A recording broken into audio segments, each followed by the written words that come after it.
गिरिराज गोवर्धन जी की परिक्रमा की परंपरा है। भगवान श्री कृष्ण ने गोवर्धन को धारण करके गोकुल की रक्षा की थी। गोवर्धन का स्पर्श हो जाना भी सौभाग्य की बात है। आज मैं आपको गोवर्धन की महिमा की एक ऐसी कथा सुनाऊंगी जो शायद आपने पहले न सुनी हो। क्यों गिरिराज जी का पत्थर लोग अपने घर में सहेज कर रखते हैं। अपने जीवन काल में हर श्री कृष्ण भक्त को एक बार गोवर्धन जाकर उनका स्पर्श तो कर ही लेना चाहिए। गर्ग संहिता की जो कथा सुनाने जा रही हूँ वह कथा स्वयं नारद जी ने सुनाई थी। राजा बहुलाश्व ने सेवा करके नारद जी को बहुत प्रसन्न कर लिया। वह नारद जी से ज्ञान प्राप्त करने लगे। नारद जी ने बहुलाश्व को बताया कि वह वर्ष में एक बार गोवर्धन जी को प्रणाम करने अवश्य जाते हैं। बहुलाश्व ने नारद जी से पूछा, हे देवर्षि, ऐसी क्या खास बात है गोवर्धन जी में? मुझे गोवर्धन जी के महात्म्य कथा सुनने की इच्छा हो रही है, मेरी जिज्ञासा शांत करें। नारद बोले, गौतमी गंगा यानी गोदावरी नदी के तट पर बसने वाला ब्राह्मण विजय का कुछ कर्ज मथुरा में बकाया था। वही वसूलने वह मथुरा आया हुआ था। दिन में उसने वसूली की और शाम होने से पहले ही अपने रास्ते चल पड़ा। गोवर्धन गिरिराज जी तक पहुंचते पहुंचते अंधेरा होने लगा। चूंकि विजय के हाथ एक लाठी के सिवा कोई हथियार तो था नहीं। उसे चोरों का डर महसूस हुआ तो उसने गिरिराज जी के पास से एक गोल चिकना पत्थर उठाकर साथ रख लिया। डर भगाने के लिए वह हरे कृष्ण भजता जंगल के बीच से ब्रजमंडल को पार कर गया, पर थोड़ा ही आगे बढ़ा होगा कि उसने एक 3 पैरों वाले राक्षस को सामने खड़ा पाया। राक्षस का मुंह उसकी छाती पर था। एक बांस लंबी उसकी जीभ लपलपा रही थी और वह उसे निगलने को तैयार था। भूखा राक्षस विजय की ओर लपका। विजय जब गिरिराज जी के पास से गुजरा था तो उसने गिरिराज जी का एक गोल पत्थर उठा लिया था। गिरिराज जी के दर्शन को आने वाले सहज ही ऐसा करते हैं। विजय को कुछ न सूझा तो उसने अपनी रक्षा के लिए वही पत्थर राक्षस को दे मारा।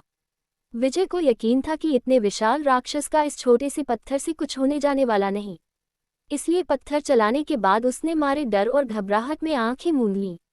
जब विजय की आंखें खुली तो उसने देखा कि राक्षस का तो कहीं अता पता नहीं है, उसके सामने तो साक्षात भगवान कृष्ण खड़े हैं। अचरज की बात कि भगवान विजय की ओर हाथ जोड़े खड़े थे। जब तक विजय के मुंह से कुछ निकलता, उस वंशीधारी स्वरूप ने विजय से कहा, आप धन्य हैं जो मुझे इस राक्षस योनि से छुटकारा दिला दिया। विजय ने सोचा, ये क्या आश्चर्य है, वंशीधर मुझे कह रहे हैं कि मैंने उनका उद्धार कर दिया। ये कौन सी माया है। वह चकित होकर उसे देखने लगा तो उद्धार गति से गुजरे राक्षस ने बताना शुरू किया। उसने कहा, हे ब्राह्मण, इस पत्थर के मेरे शरीर से छू जाने भर से सिर्फ मेरा उद्धार ही नहीं हुआ बल्कि मैंने श्री कृष्ण का सारूप्य प्राप्त कर लिया। मैं उनके जैसा हो गया। ये सब आपके द्वारा मुझ पर चलाए गए इस पत्थर की महिमा है। इस छोटे से पत्थर के प्रहार से ही मेरे अंदर के शाप का संहार हो गया। आप मेरे उद्धार के माध्यम बने। आपको बारंबार नमस्कार है। विजय बोला, यह क्या बात कहे हैं आप, मुझ में उद्धार की ताकत कहाँ? यदि यह चमत्कार इस पत्थर की महिमा से हुआ है तो वह भी मैं नहीं जानता। आप ही मुझे इस पत्थर की महिमा बताकर कृतार्थ करे। ब्राह्मण विजय की बात पर वह कृष्ण जैसा दिखने वाला वंशीधारी बोला, गिरिराज जैसा तीर्थ न पहले कभी हुआ है न भविष्य में कभी होगा। केदार तीर्थ में 5000 साल तप करने से जो पुण्य मिलता है गोवर्धन पर क्षणभर में मिल जाता है। महेंद्र पर्वत पर अश्वमेध करके मनुष्य स्वर्ग का अधिपति बन सकता है, जबकि यही गिरिराज जी पर करने से वह स्वर्ग के मस्तक पर पैर रखकर सीधे विष्णुलोक जाता है।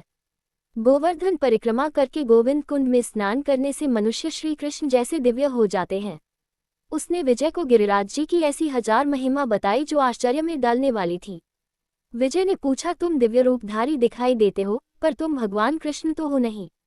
तुम हो कौन? उसने अपनी कथा भी बतानी शुरू की। हे पुण्यात्मा ब्राह्मण, मेरी यह कथा कई जन्म पूर्व से शुरू होती है। आपने मेरा उद्धार किया है, अतः मैं आपको अवश्य सुनाऊंगा। कई जन्म पूर्व मैं एक धनी वैश्य था। मैंने व्यापार कर्म करके अथाह धन जमा किया। मैं नगर का सबसे बड़ा धनिक हो गया, पर धन होने से मुझ में एक बुराई आ गई। मुझे जुए की लत लग गई। जुआ खेलने की पूरी टोली में मैं सबसे चतुर जुआरी था। मुझे कोई हरा नहीं पाता था। इसी बीच मुझे एक वेश्या से प्रेम हो गया तो शराब पीकर धुत रहने लगा। माँ बाप पत्नी सब ने मुझे बहुत दुत्कारा। वे मेरा निरंतर अपमान कर देते थे। क्रोध में भरकर मैंने उनकी हत्या करने की सोची और एक दिन अवसर देखकर माँ पिता को विष दे दिया। अपने माँ बाप को मार डालने के बाद मैंने अपनी पत्नी को लिया और उसे कहीं और चलकर बस जाने के लिए फुसला लिया। वह मान गई तो उसे लेकर मैं चला। रास्ते में मैंने पत्नी की भी हत्या कर दी। अब न तो कोई दुत्कारने वाला था और न ही धन व्यय करने पर रोक टोक वाला था। धन तथा अपनी प्रेयसी वेश्या को लेकर मैं दक्षिण देश चला गया। एक समय बाद मेरा धन समाप्त हो गया। धन के अपव्यय की लत थी, इसलिए धन की बहुत आवश्यकता हुई तो वहां मैं लूटपाट करने लगा। कुछ समय बाद मेरा मन उस वेश्या से भी भर गया तो मैंने उससे भी छुटकारा पाने की सोची। एक दिन उसे भी अंधे कुएं में धकेल आया। उसके बाद मैं लूटपाट करता रहा। लूटपाट के लिए मैंने सैकड़ों हत्याएं की। एक दिन वन में एक सांप पर पैर पड़ गया। उसने मुझे डस लिया तो मेरी तुरंत मौत हो गई। 84 लाख नरकों में मैंने एक साल यातना सही। फिर 10 बार सूअर बन के जन्मा।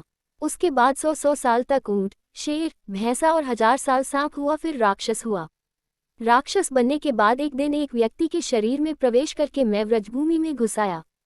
वहां वृंदावन में यमुना तट पर भगवान कृष्ण के पार्षद मुझे पहचान गए। उन्होंने मुझे पकड़कर खूब पीटा और इस क्षेत्र से दूर रहने को कहा। किसी तरह बचकर व्रज क्षेत्र से बाहर आया, पर तब से आज तक बहुत दिनों से भूखा था। आज तुम्हें देखा तो लगा भूख शांत होगी।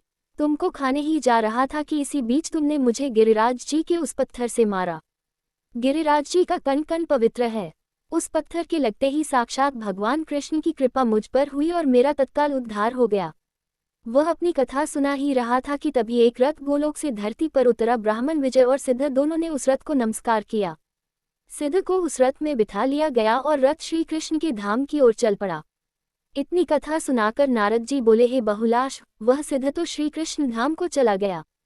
ब्राह्मण भी गिरिराज की महिमा जान गया था। उसने गिरिराज की परिक्रमा की, फिर सभी गिरिराज देवताओं के दर्शन किए और घर को लौटा।